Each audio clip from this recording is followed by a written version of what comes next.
İnsanlar aralarında bir-birinin çatışmamazlığını danışanda atmosferi kirləyirlər. Xəstəlik yaradan mikrobların atmosferdə yayılması təhlükəsi nə qədərdirsə, eyni ilə dedikoduların yaratdığı vibrasiyalar da təhlükəlidir.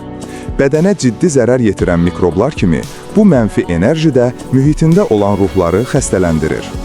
Elə isə niyə də insan özünü bu təhlükədən qorumaq üçün sadəcə başqasının çatışmayan cəhəti haqqında danışmamaq və dinləməmək kimi çox asan addımı atmar?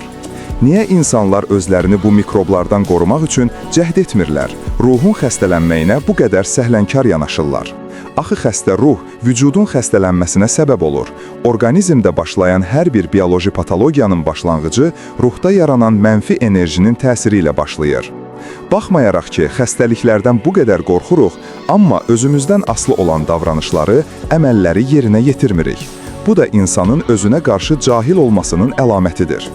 İnsanlar çox xoşbəxt olmaq istəyirlər, yaxşı həyat istəyirlər, sağlam olmaq istəyirlər, amma bunun üçün sadə vəzifələri yerinə yetirmək istəmirlər.